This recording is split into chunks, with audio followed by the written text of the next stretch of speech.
성가대 수고하셨습니다. 또 오늘 기악부는 오늘 바이올린까지 같이 참여해 주셔서 고맙습니다. 화이팅! 예수님께서 말씀 사역을 시작하셨을 때 예수님의 설교는 많은 사람들에게 감동을 주었습니다. 그래서 이른 아침부터 예수님이 계신 그 게네사렛 호수로 사람들이 몰려들었습니다. 이 게네사렛 호수는 갈릴리 호수의 또 다른 명칭입니다. 디베랴 바다로도 불려지고 또 게네사렛 호수, 또 갈릴리 호수, 호수로도 불리고 이제 바다로도 이렇게 불리는데, 이제 바다로 불리는 이유는 진짜 바다라는 의미가 아니고 이제 호수가 크니까 이제 이스라엘 사람들 눈에는 이제 커 보이는 거죠. 사실 갈릴리 호수가 그렇게 호수로서는 굉장히 큰 호수는 아닙니다만은 자기들 눈에는 이제 커 보이니까 이제 바다라고 이렇게 부르는 겁니다. 그런데 그곳에는 오늘 본문 말씀에 보면 마침 막 밤일을 마치고, 그러니까 밤새도록 고기를 잡으려고 이렇게 일을 했던 그런 어부들이 이제 그물을 이른 아침에 일을 다 끝내고 그물을 싣고 있었습니다. 근데 어부들은 밤새도록 수고를 했지만 얻은 것이 없었습니다. 고기를 잡지를 못했습니다. 참 이상한 밤이었습니다. 과거에 이런 적이 없었습니다. 왜냐하면 사실 이 일은 우연히 일어난 일이 아니라 하나님의 역사, 하나님의 일하심이었기 때문입니다. 갈릴리 호수의 고기들이 다 숨어 있었습니다. 평상시에 고기들은 밤에 활발하게 활동합니다. 그런데 이 어부들이 밤에 이렇게 고기를 잡으려고 배를 타고 돌아다닌 곳에는 고기가 없었습니다. 이 물고기들이 없었습니다. 하나님의 섭리와 역사로 그 밤에 물고기들이 베드로와 그 일행의 배를 피해 있었습니다. 왜 이런 일이 일어났을까요? 이 상황은 하나님께서 예수님과 베드로의 만남을 기획하시면서 만든 상황이었습니다. 하나님께서 기획하시고 설정하신 상황에서 베드로가 경험한 것은 성공의 경험이 아니라 실패의 경험이었습니다. 예수님이 어떤 분이신지, 그리고 베드로에 대한 예수님의 요구가 무엇인지를 깨닫도록 하는 데 있어서 필요한 상황은 베드로의 성공이 아니라 실패였습니다. 성공을 통한 만남이 아니라 실패를 통한 만남이었습니다. 물론 실패가 나중에 성공으로 연결되지만 실패하지 않았다면 예수님을 제대로 이해하는 것이 어려웠을 것입니다. 일반적으로 사람들이 하나님을 그들의 인생에서 획기적으로 만나게 되는 때는 성공할 때보다는 실패나 어려운 역경 속에서입니다. 인생에 아쉬움이 없거나 행복한 때에, 성공한 때에는 사실 하나님을 실감나게 경험하는 경우가 드뭅니다. 오히려 역경 속에서, 실패 속에서 살아계신 하나님을 더욱 선명하게 발견하게 되거나 만나게 됩니다. 야곱이 하나님을 분명하게 획기적으로 만나게 된 시점은 형 에서의 살기가 가득한 분노를 피해서 외가로 도망치던, 외롭고 고독했고 불투명한 미래로 인해서 두려울 수밖에 없었던 때였습니다. 모세가 하나님의 부르심을 특별하게 받았던 때는 모든 것을 포기한 황홀의 인생 어느 날 호렙산에서였습니다. 마치 캄캄한 터널 속에 있다가 터널이 끝날 때 출구에서 보이는 밝은 빛과 같이 하나님은 이들을 찾아오셨습니다. 인생의 바다에서 수고하고 노력했지만 기대에 미치지 못하는 턱없는 결과로 인해서 실망하게 되거나 실패로 주저앉아 있는 사람들에게 오늘 이 말씀은 많은 위로와 의미를 가져다 줍니다. 우리가 경험하는 실패가 우연이 아니라는 것입니다. 심지어 우리가 잘못해서 실패했을 때에도 그 실패는 우연이 아니라는 것입니다. 그 실패를 통해서, 그 고통의 터널을 통과하는 것을 통해서 뭔가를 준비하고 계신 주님을 만날 수 있기 때문입니다. 원인을 알 수 없는 이상한 일들이, 전혀 예상치 못했던 일들이 발생하면 영적으로 민감해야 합니다. 이런 때에는 템포를 늦추고 기다려야 하고 하나님의 세미한 음성의 귀를 기울여야 하는 때입니다.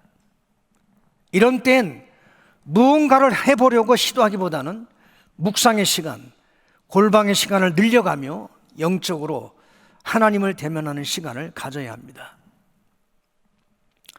또 하나 깨닫게 되는 것은, 하나님의 역사라고 하면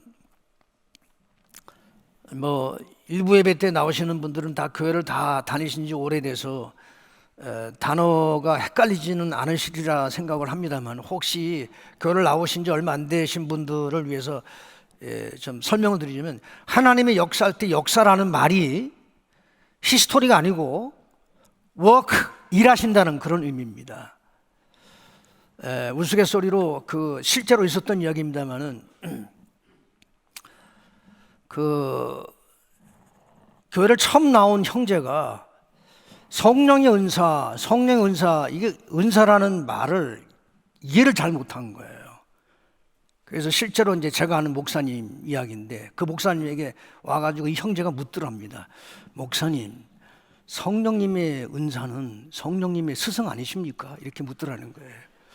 그러니까 교회에서 사실은 언어를 사용할 때 특별히 교회를 처음 나오신 분들을 배려해서 가능하면 이해하기 쉬운 이런 단어들을 써야 하고, 그리고 헷갈릴 수 있는 단어는 반드시 설명을 이렇게 덧붙이는 것이 필요합니다. 그래서 제가 오늘 그 설교 중에 역사라는 말은 전부 히스토리가 아니고 전부 하나님 일하심이라는 단어라는 것을 미리 말씀을 드립니다.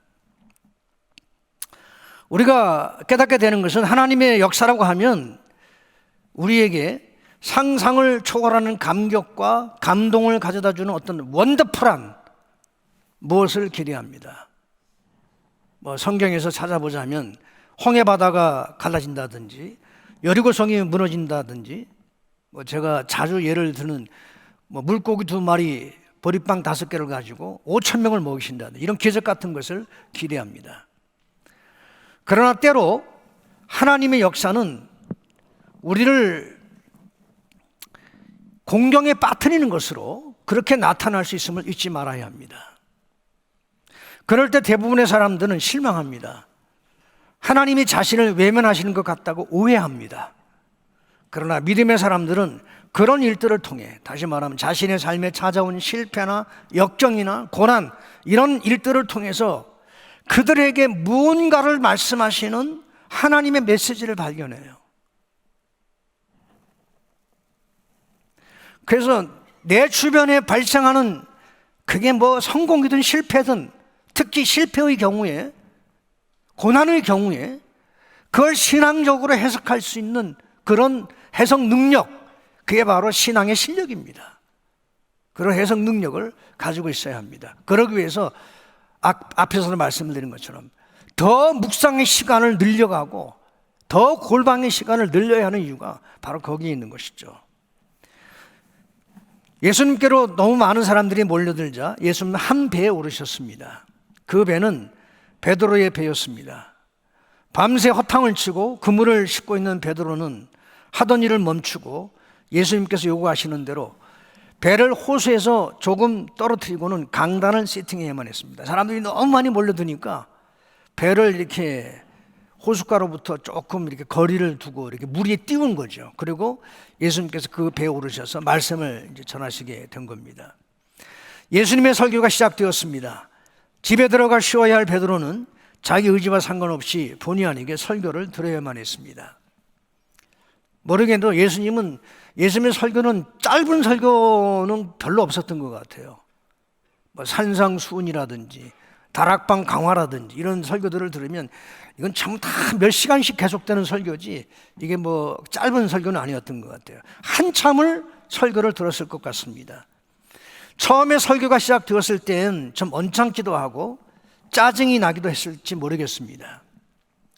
그러나 자기 장모의 병을 고쳐주신 분이시니 요구를 거절할 수 없어 어쩔 수 없이 시키는 대로 했을 것이라는 생각이 들기도 합니다. 설교가 다 끝나고 예수님은 베드로에게 이렇게 말씀하셨어요. 4절, 말씀을 마치시고 시몬에게 이르시되 깊은 데로 가서 그물을 내려 고기를 잡으라. 예수님의 이 명령은 고기 잡는 전문가인 어부의 상식에서 벗어난 명령입니다. 이렇게 책들을 주석이나 뭐 이렇게 설교집들을 쭉 보면 갈릴리 호수의 깊은 곳에는 고기가 없대요. 그러니까 밝은 낮에는 고기를 잡을 수가 없대요. 근데 밝은 낮에 깊은 데로 가서 뭐 아침이니까 해가 뭐 이렇게 환하게 날이 밝았을 거 아닙니까? 깊은 데로 가서 그물을 내려 고기를 잡으라. 더군다나 베드로는 밤새 일을 했기 때문에 무척 피곤한 상태였을 것입니다. 밤새 일을 했어도 고기를 많이 잡았다면 기분이라도 좋았을 텐데 허탕을 쳤으니 평상시 밤일을 했을 때보다 더 지치고 더 피곤한 상태였을 것입니다. 그런 베드로에게 예수님은 씻던 그물을 다시 챙겨 들고 깊은 데로 가서 그물을 내려 고기를 잡으라는 것입니다. 여러분, 베드로가 어떤 사람입니까?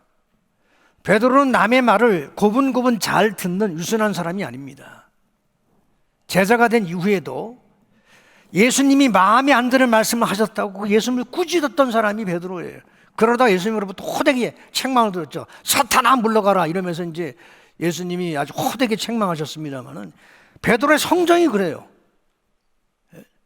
스승이신 예수님이, 제가 지난주에도 말씀을 드렸습니다만은 처음으로 이제 당신의 고난에 대해서 이렇게 말씀하셨거든요. 내가 고난받고 내가 고난받고 죽어야 하리라. 그러나 내가 3일 만에 다시 살아날 것이다. 이렇게 말씀하시니까 베드로는 자기 생각에 있을 수 없는 일이라고 생각이 됐거든요. 그래서 예수님은 막 꾸짖었어요. 제자가 스승은 막 꾸짖습니다. 그게 베드로예요. 베드로의 성정이 그런 사람입니다. 베드로에게 깊은 데로 나가 그물을 내리라고 말한 사람이 예수님이 아닌 다른 사람이었다면 아마도 베드로는 불같이 화를 내며 역정을 냈을 겁니다. 말도 되지 않는 소리 한다고 쏘아붙이고는 뒤도 돌아보지 않고 가버렸을 겁니다. 그런데 베드로의 반응을 보면 평상시 그의 성정과 아주 다른 모습이었습니다. 베드로가 예수님의 요구에 이렇게 반응합니다. 5절 말씀 다 같이 함께 읽겠습니다. 시몬이 대답하여 이르되 선생님, 우리가 밤이 새도록 수고하였을 때 잡은 것이 없지만은 말씀에 의지하여 내가 그물을 내리리이다. 그가 순종을 결단한 것입니다. 무엇이 그를 이렇게 만들었을까요? 물론 앞에서도 말씀을 드렸듯이 얼마 전에 시몬은 자기 장모님의 병을, 열병을, 다 죽어가는 열병을 예수님께서 고쳐주신 기적을 직접 보았습니다. 그리고 소문으로 각색 병든 사람들이 예수님께 나와 고침을 받는 이야기, 귀신을 쫓아내신 이야기, 이런 이야기들을 들어서 알고 있었을 겁니다. 그래서 예수님에 대한 존경심이 있었습니다. 베드로의 심령의 탱크에는 예수님에게서 보고 들어 생긴 은혜가 어느 정도 쌓여 있었어요. 이런 상황에서 방금 전에 우리 주님으로부터, 예수님으로부터 말씀을 들었습니다. 그 말씀을 들었을 때 베드로는 분명히 은혜를 받았을 것입니다. 그는 예수님 말씀을 들으며 마음이 뜨거워졌을 것입니다. 엠마오로 가던 두 제자가 부활하신 예수님 말씀을 들으면서 마음이 뜨거워졌던 것처럼 베드로도 자기가 들으려고 했던 설교는 아니었지만 뭐 억지로 어떤 의미에서는 듣게 된 설교였지만 그 설교에 마음이 뜨거워졌을 것입니다. 베드로는 자기 의지와 상관없이 억지로 듣게 된 설교였지만 그 설교에는 베드로의 마음을 움직이는 은혜가 있었습니다. 이런 은혜가 베드로로 하여금 순종의 자리에 나아가게 했고, 그리고 나중에 제자로 부름을 받게 되었을 때 모든 것을 내려놓고 제자의 삶을 결단하는 계기가 되었습니다. 그래서 오늘 말씀은 말씀을 듣고 은혜를 받으면 어떻게 되는지를 함께 나누려고 합니다. 첫째, 말씀을 듣고 은혜를 받으면 순종하게 됩니다. 순종은 쉽지 않습니다. 왜냐하면 성격의 어떠함을 떠나서, 그 사람의 성격이 어떠한지를 떠나서 타락한 인간의 본성은 순종에 부정적입니다. 인간은 타고난 본성이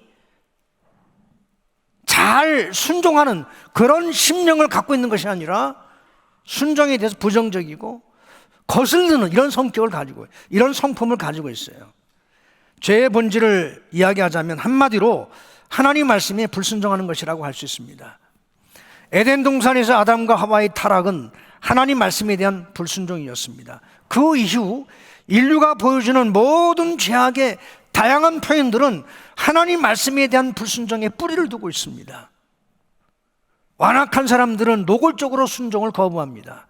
좀 점잖은 사람들은 순종할 수 없는 이유들을 그럴듯하게 내세워서 순종을 거부합니다.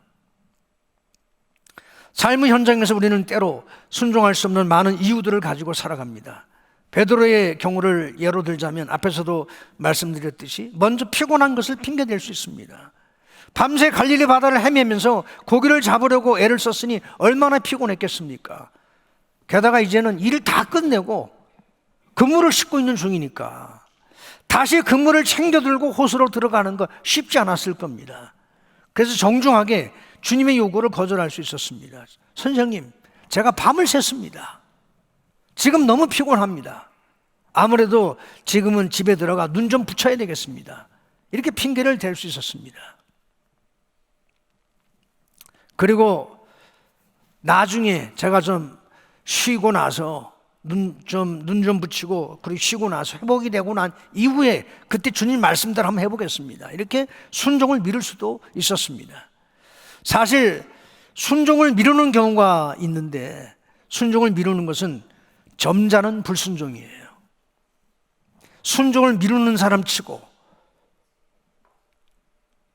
기꺼이 나중에 순종의 자리에 나아가는 사람들을 별로 그렇게 보질 못했습니다. 그러나 말씀의 은혜를 받으면, 말씀의 은혜를 경험하게 되면 육체적 피곤함이 더 이상 문제가 되지 않아요. 그걸 극복할 수 있어요.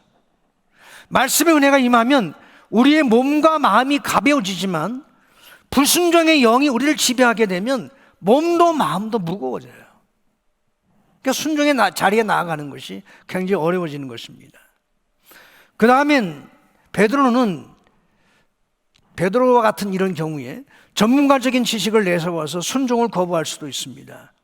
베드로는 직업이 어부입니다. 고기 잡는 전문가입니다. 고기 잡는 일로 잔뼈가 굵은 사람이에요. 고기 잡는 일을 하면 누구에게도 뒤지지 않는 전문가적인 지식과 기술을 보유하고 있는 사람입니다. 반면에 깊은 데로 가서 그물을 내리라고 명령하신 예수님은 원래 직업이 목수였습니다. 이런 객관적인 편견을 가지고 예수님의 말씀을 들으면 그 말씀은 상식에 그리고 지식에 벗어납니다. 그러나 지금 예수님은 전문가적인 차원에서 말씀하시는 것이 아닙니다. 세상을 창조하신 창조주의 입장에서 말씀하시는 겁니다. 말씀의 은혜를 받으면 전문가적인 지식을 내세우며 교만해지지 않습니다. 상식과 지식으로 예수님의 말씀을 판단하지 않습니다. 겸손하게 귀를 기울이게 됩니다. 또한 말씀의 은혜를 받으면 성격도 문제가 되지 않습니다. 성격은 다 타고납니다. 그러므로 타고난 성격을 가지고 타고난 성품을 가지고 신앙적으로 좋다 그러다 하는 것은 옳지 않습니다. 타고난 성품은 장단점이 있습니다. 장점만 있는 성품도 없고 단점만 있는 성품도 없어요. 모든 성품은 다 장단점을 가지고 있습니다. 전에 한 번씩 이렇게 한국에서 목회를 할 때 신방을 하면 사실 이제 대신방 같은 거 할 때는 교회 안 나오던 남편들도 이렇게 함께 참여하는 경우가 있거든요. 그런데 이제 아내들이 자기 남편이 이제 두둔한다고 이제 그런 말을 하죠. 이 양반은 예수만 믿으면 정말 잘 믿을 성품입니다. 이렇게 얘기를 하거든요. 여러분 그런 거 없어요. 성품은 다 장단점이 있는 거예요. 예수를 잘 믿을 성품 이게 따로 있는 게 아니에요. 근데 어떤 이제 그 차이가 있느냐 하면, 말씀의 은혜를 받으면요, 말씀의 은혜를 받으면 성품의 장점이 드러나요. 근데 은혜가 떨어지잖아요. 은혜가 떨어지면 장점은 죽고 단점이 살아나는 거예요. 그래서 은혜 가운데 거하는 것이 중요한 이유가 바로 여기 있습니다. 사람마다 장단점이 다 있거든요. 장단점이 다 있는데 말씀의 은혜를 받게 되면 그 사람이 가지고 있는 그 성품의 장점이 막 드러나는데, 은혜가 떨어지면 그때부터는 막 약점이 드러나는 겁니다. 베드로는 급하고 강한 성격입니다. 그래서 호언장담도 잘하는 편입니다. 그러나 말씀의 은혜를 받으면 오히려 리더십을 가지고 앞장서는 모습을 보여주게 됩니다. 예수님이 시몬에게 명령을 하셨을 때 주저없이 순종하는 시몬으로 인해서 다른 사람들도 모두 기꺼이 그물을 가지고 깊은 데로 가게 되었고, 나중에 제자로 주님을 따라갈 때에도 가장 앞장섰던 사람은 베드로였어요. 은혜를 받으면 그 가지고 있는 성품의 장점이 드러나서 다른 사람들에게 선한 영향력을 미칩니다.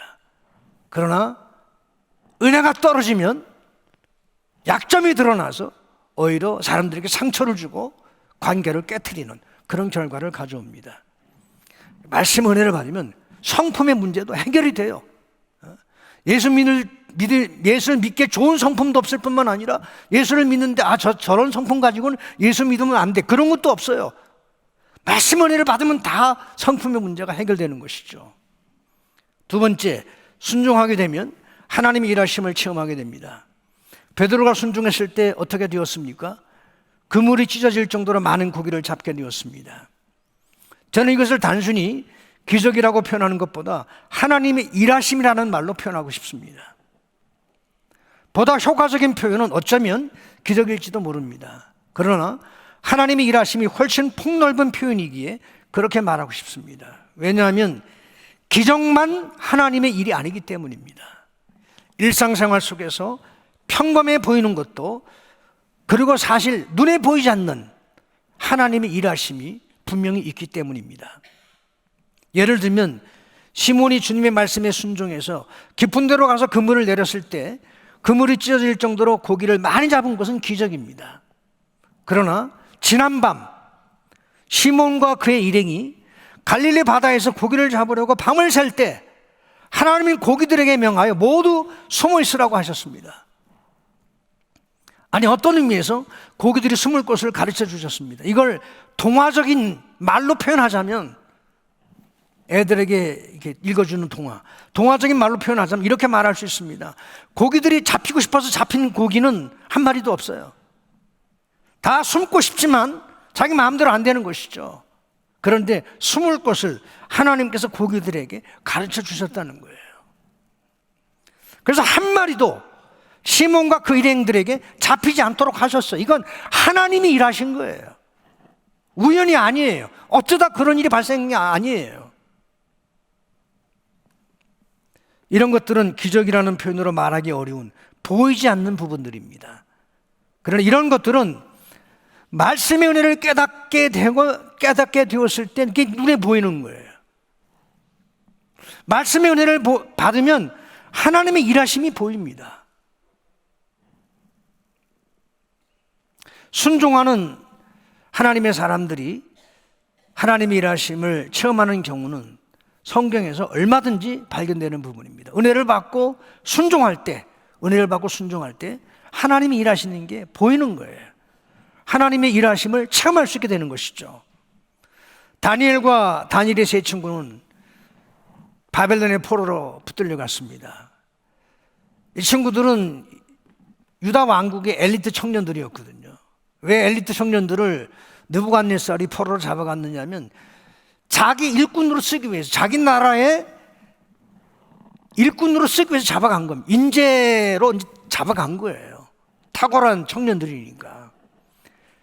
그래서 왕궁에서 왕의 음식과 그가 마시는 포도주를 이렇게 마시도록 그렇게 했는데, 이게 왕궁에서 이들에게 제공되는 이 고기들, 이 포도는 전부 이방 신전에 한 번씩 제물로 다 올라갔던 것들입니다. 그래서 다니엘과 세 친구는 그 음식으로 자기를 더럽히지 않기로 뜻을 정했어요. 하나님 말씀에 순종하기로 결단한 것이죠. 그리고 채식만 하게 된 것입니다. 그랬더니 이들을 지도하고 이들을 섬겼던 이 바벨론의 그 관리들이 이제 그 사실을 알게 돼서 그거를 이제 문제를 삼은 것이죠. 그런데 다니엘과 세 친구는 이 관리들에게 10일 동안 한번 테스트를 한번 할 수 있도록 그렇게 허락해달라. 우리는 채식만 하겠다. 그리고 10일 뒤에 고기를 먹은 사람들과 우리를 비교해달라. 그렇게 부탁을 했습니다. 그래서 그 요구를 들어줬습니다. 10일 뒤에 어떤 결과가 나타났습니까? 이들은 하나님 말씀에 순종하기 위해서 고기 먹는 것을 거부하고 그리고는 채식만 했습니다. 그럼에도 불구하고 고기 먹었던 다른 사람들보다 이들은 더욱 얼굴에 빛이 나고 윤택하여 보였습니다. 더 건강했습니다. 하나님께서 그렇게 역사하신 것이죠. 하나님께서 그렇게 일하신 것이죠. 하나님의 일하심은 그들이 순종했기 때문에 일어난 거예요. 느부갓네살 왕은 금신상을 만들고는 거기에 절하지 않는 사람은 누구든지 맹렬히 타는 풀무불 속에 던져 넣을 것이라고 했습니다. 다니엘의 세 친구는 하나님 말씀에 순종해서 금신상에 절하지 않았습니다. 그로 인해서 맹렬히 타는 풀무불 속에, 용광로 속에 던져졌지만 그들의 머리털도 그을리지 않았고 옷도 타지 않는 기적, 하나님의 일하심을 경험할 수 있었습니다. 순종하지 않으면 하나님의 일하심이 보이지 않아요. 그러나 순종하는 사람에게 하나님의 일하심이 보입니다. 너희는 먼저 하나님의 나라와 그 의를 구하라는 말씀에 순종할 때 모든 것을 더하시는 하나님의 일하심을 경험하게 될 것입니다. 세 번째, 하나님의 일하심을 체험하게 되면 거룩한 두려움이 생깁니다. 주님의 말씀에 은혜를 받으니 순종하게 되고 순종했더니 하나님의 일하심을 경험하게 되었습니다. 그러자 베드로가 이렇게 반응했습니다. 8절 말씀, 시몬 베드로가 이를 보고 예수의 무릎 아래에 엎드려 이르되 주여 나를 떠나소서 나는 죄인으로소이다. 그물이 찢어질 정도로 많은 고기를 잡은 체험은 베드로를 두렵게 만들었어요. 근데 사실 좀 이상하지 않습니까? 고기를 많이 잡게 되었으면 보통 사람들의 반응은요, 기뻐하는 겁니다. 막 신나하는 겁니다. 밤새도록 고기를 못 잡았는데 말씀에 순종해서 그물을 내렸더니 그물이 찢어질 정도로 많은 고기가 잡힌 거예요. 얼마나 신나는 일입니까? 얼마나 기쁜 일입니까? 그런데 베드로는 의외의 이런 반응을 보입니다. 그는 두려워했습니다. 베드로가 느끼는 이 두려움은 의미심장한 두려움이었습니다. 그는 말씀의 은혜가 가져오는 일련의 과정들을 통해서 예수님의 실체를 발견했어요. 예수님이 어떤 분이십니까? 예수님이 누구십니까? 예수님은 사람으로 이 땅에 오셨지만 예수님은 또한 하나님이셨습니다.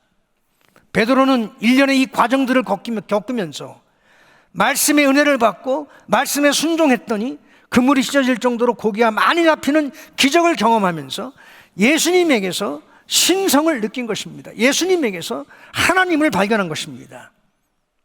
그러자 예수님을 부르는 호칭이 바뀌었고 예수님을 대하는 태도가 달라졌습니다. 그는 예수님에게서 신성을 느끼기 전에는 예수님을 선생님이라고 불렀지만 예수님에게서 신성을 느끼고 난 이후에, 발견한 이후에는 예수님을 주님이라고 불렀습니다. 그리고 예수님 무릎 아래 엎드렸어요. 이건 예배하는 자세입니다. 하나님을 만나면, 하나님을 경험하게 되면 어디에 있든지 장소를 불문하고 하나님 앞에 엎드리는 거예요. 엎드릴 수밖에 없는 거예요. 하나님을 만난 사람에게 나타나는 공통적인 특징은, 또 다른 특징은 자신의 죄성을 깨닫게 되는 것입니다. 어둠 속에서 보지 못했던 더러움이 밝은 빛 앞에 드러나듯이 거룩하신 하나님 앞에 서게 될 때 사람은 자기가 죄인임을 깨닫게 됩니다. 막연한 죄의식이 아닙니다. 자기가 죽어 마땅한 죄인임을 깨닫게 되는 것이죠. 죽을 것 같은 숨이 막히는 두려움을 느끼게 되는 것입니다. 그래서 베드로는 예수님에게 나에게서 떠나 주십시오. 나는 죄인입니다. 막연한 두려움이 아니라 자신의 죄를 발견하는 단순한 죄의식이 아니라 내가 죽을 수밖에 없는 죄인이구나. 하나님의 빛 앞에 드러난 예수님의 신성 앞에 드러난 자신의 모습은, 자신의 실체는 죽을 수밖에 없는 죄인이구나 라고 하는 것을 깨달은 것이죠. 주님 앞에서 베드로는 자신이 죄인임을 깨닫게 됩니다. 예수님의 공사역 초기이긴 해도 사실 주님 앞에서 아직까지 이런 고백을 하는 사람 없었습니다. 사람들은 주님이 베푸시는 기적들을 보면서도, 귀신이 쫓겨나가는 것을 보면서도, 주님의 설교를 들으면서도 그냥 감탄할 뿐이지 아직 정확하게 예수님이 어떤 분이신지를 아는 사람, 고백하는 사람이 없었어요. 오히려 귀신들만 고백했어요. 귀신들이 쫓겨나가면서 뭐라고 그랬습니까? 당신은 하나님의 거룩한 자입니다. 하나님의 아들 예수요. 귀신들이 알고 있는 것을 사람들은 아직 모르고 있는 거예요. 그래서 그들은 아직 예수님의 제자로 살지도 못하고 따르지도 못하고 있습니다. 그냥 자기들의 필요 때문에 예수님을 찾고 있을 뿐입니다. 그런데 베드로가 예수님의 신성을 발견한 거예요. 이분은 하나님이시구나. 신학적 설명이 필요 없어요. 하나님의 실체를 경험하면 신학을 공부해서 하나님을 깨닫는 것이 아닙니다. 그냥 두려움을 느끼는 거예요. 자기의 죄성을 발견하면서 주님 나를 떠나십시오. 나는 죄인입니다. 이렇게 고백할 수 없게 되는 것입니다. 마지막으로 네 번째, 거룩한 두려움을 갖는 자가 사명의 눈을 뜨게 됩니다. 죄를 고백한 베드로에게 주님은 사명을 주셨습니다. 그의 앞날을 예언하셨습니다. 10절 하반절, 예수께서 시므로에게 이르시되 무서워하지 말라. 이제 후로는 네가 사람을 취하리라 하시니. 다시 말해 사람을 낚는 어부가 된다는 얘기예요. 예수님과의 만남, 예수님이 베푸신 표적은 베드로에게서 새로운 삶을 시작했습니다. 베드로의 경우엔 이전 생업을 포기하는 것으로 나타나지만 이것이 예수님을 만난 모든 사람이 그래야 하는 것은 결코 아닙니다. 예수님은 이제 자신의 생업을 포기했어요. 내려놓고 예수님을 따르기로 그렇게 결정했습니다. 그렇게 결심했습니다. 모든 사람들이 다 베드로처럼 그래야 하는 것은 아닙니다. 그러나 여기서 중요한 것은 새로운 출발이 베드로에게서 이루어졌다는 것이죠. 직업을 그대로 유지해도 좋습니다. 그러나 생각이나 목표는 이전과 분명 달라야 합니다. 새로운 인생을 사는 것이죠. 베드로는 예수님 말씀을 들었을 때 모든 것을 버려두고 주님을 따랐습니다. 주님을 따르는 제자의 삶을 결단한 것입니다. 이것이 의미하는 바는 전적인 위탁이에요. 모든 것을 주님께 맡기고 주님을 따르는 것입니다. 이것은 직업을 그대로 가지고 있느냐, 직업을 내려놓느냐, 그것과 아무 상관없어요. 직업을 가지고 있어도 좋고 직업을 내려놔도 좋지만 중요한 것은 전적인 위탁, 모든 것을 주님께 맡기고 주님을 따르는 것입니다. 그런데 베드로뿐만 아니라 함께 그 자리에 있었던 다른 사람들도 베드로처럼 결단했습니다. 베드로의 체험이 다른 사람에게 파급된 것입니다. 베드로의 은혜 받는 체험은 다른 사람에게도 은혜가 되었습니다. 비록 베드로처럼 무릎을 꿇지 않았지만 이미 그들은 베드로와 같은 마음이었습니다. 은혜를 나눌 때 그 은혜는 한 사람에게만 머물러 있는 것이 아니라 그 사람과 함께 있는 사람들에게 확산됩니다. 이것이 바로 나눔의 원리예요. 말씀을 맺겠습니다. 말씀 은혜를 받으면 순종의 결단이 가능하고 순종의 결단은 하나님의 일하심을 보게 됩니다. 그리고 하나님의 일하심을 보게 될 때 거룩한 두려움, 신령한 두려움이 생기고 하나님의 임재를 경험하게 됩니다. 그런 곳에 하나님의 부르심이 있고 하나님의 사람들의 사명이 있습니다. 사명은 말씀을 듣는 은혜가 출발입니다. 말씀을 듣고 은혜 받는 자리에 나가게 되면 놀라운 일들이 생깁니다. 이 축복을 우리 모두가 누리게 되기를 예수님 이름으로 축원합니다. 기도하시겠습니다. 하나님 감사합니다. 오늘도 불러주셔서 제자들을 부르시는 우리 예수님, 특별히 베드로를 만나시고 베드로로 하여금 주님의 제자가 되도록 어떻게 부르셨는지 그 과정들을 함께 살펴보면서 우리가 붙잡아야 할 하나님의 말씀이 무엇인지, 우리가 붙들어야 할 하나님의 음성이 무엇인지, 들어야 할 하나님의 음성이 무엇인지 깨닫게 하여 주시니 감사합니다. 말씀의 은혜를 경험하는 것이 얼마나 중요한지 다시 한번 깨닫습니다. 말씀의 은혜를 경험하게 될 때 나를 꺾고 주님의 말씀에 순종하게 되며 주의 부르심에 순종하게 되며 하나님의 역사를 체험하게 된다는 사실을, 하나님의 거룩하심을 발견하고 우리의 죄성을 깨달으면서 더욱더 주님 앞에 엎드릴 수밖에 없는 이런 은혜가 있는 것 저희들에게 가르쳐 주시니 감사합니다. 주님, 힘들고 어려울 때 불평하고 원망하고 두려워하고 걱정하고 염려하지 않게 하시고 이 일을 허락하신 하나님의 일하심이 무엇인지, 하나님의 뜻이 무엇인지를 깨닫기 위하여 더욱더 골방의 시간을 갖게 하시고 더욱더 말씀 묵상 시간을 갖는 저희들 모두가 되게 해 주시옵소서. 예수님의 이름으로 기도했습니다. 아멘. 찬송 151장 부르시면서 성찬식 준비하겠습니다. 151장